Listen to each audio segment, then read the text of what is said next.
국민의힘의 지지율이 더불어민주당을 앞질렀다는 여론조사 결과가 오늘 나왔습니다. 지방선거 이후 줄곧 좁혀지던 격차가 결국 뒤집히면서 민주당 내 계파 갈등의 골도 깊어질 걸로 보이는데요.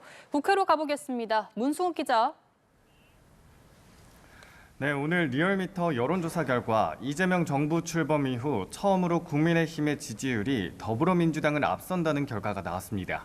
리얼미터가 에너지 경제신문 의뢰로 지난 11일에서 12일 동안 실시한 조사인데 민주당이 38%로 떨어진 반면 국민의힘이 44.3%를 기록해 오차 범위 밖에서 우세를 보였습니다. 지방선거 이후 꾸준히 좁혀지던 양당의 격차가 이제는 아예 뒤바뀐 상황으로 접어든 겁니다. 민주당 내부에선 지방선거 결과에 대한 실망감에 더해 전당대회를 앞두고 터져나온 정치적 논란과 계파 갈등이 지지율 하락의 원인이 됐다는 분석이 나오는데요. 현재 해외 순방 중인 이재명 대통령이 앞서 SNS를 통해 여당의 책임을 강조하는 메시지를 던진 것도 같은 맥락으로 풀이됩니다. 정 대표는 오늘 최고위원 회의를 주재한 자리에서 이 같은 이 대통령의 메시지엔 별다른 입장을 내놓진 않았습니다. 대신 이 대통령을 추켜 세우며 거듭 당정청 원팀 정신을 강조했는데요. 발언 들어보시죠. 이재명 대통령의 외교 역량으로 이재명 대통령은 월드 클래스의 세계적인 지도자로 자리매김하고 있습니다. 국민의 한 사람으로 자랑스럽습니다. 당 내부적으로 분열을 우려하는 목소리가 깊어지는 가운데 오는 18일 이 대통령의 귀국길에 정 대표가 직접 마중에 나설지도 관심이 쏠리고 있습니다. 네, 이번엔 국민의힘 상황도 알아보죠. 장동혁 대표는 버티기에 들어갈 가능성이 커졌다고요? 네, 그렇습니다. 사퇴론에 직면했던 국민의힘 장동혁 대표. 민주당보다 높아진 지지율을 지렛대 삼아 버티기 체제를 장기화할 가능성이 커졌습니다. 당내 개혁파 모임인 대안과 미래를 중심으로 장 대표에 대한 퇴진 요구가 거세게 이어져 오고 있죠.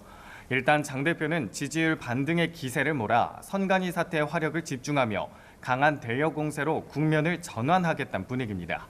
장 대표는 오늘 아침 회의에서 이 대통령을 겨냥해 국민들의 정당한 문제 제기를 다 인정하고 수용한다면 국민이 주장하는 재선거와 특검에 대해서 분명한 입장을 밝혀야 할 거라고 말했는데요. 하지만 회의장에서 지도부 내 균열도 노출됐습니다. 양향자 최고위원이 장 대표의 면전에서 지도부 사퇴를 제안하자 장 대표 역시 그 자리에서 곧장 맞받았는데요. 화면으로 보시겠습니다. 지도부 총사퇴를 제안합니다.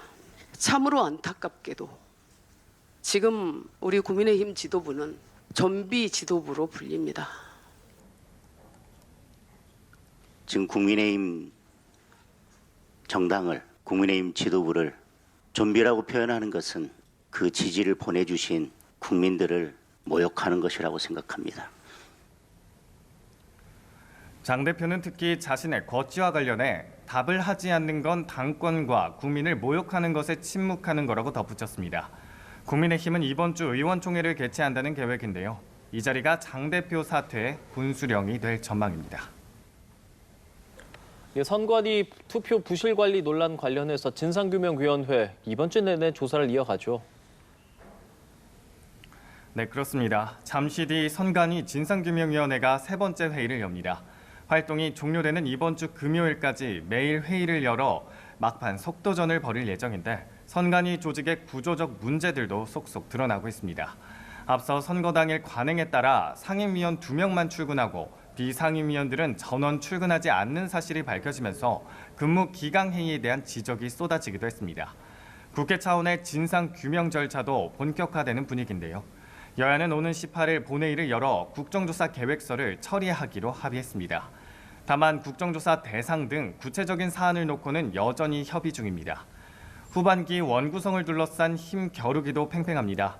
국민의힘 정점식 원내대표는 모두를 위한 포용과 개방이 필요하다는 대통령 말씀이 진심이라면 법사위원장직부터 포기하라고 요구했고요. 반면 민주당 한병도 원내대표는 국민의힘 요구를 후반기 국회 민생 파업 선언으로 규정하며 민주당이 법사위원장을 맡아야 한다고 재차 강조했습니다. 지금까지 국회에서 전해드렸습니다.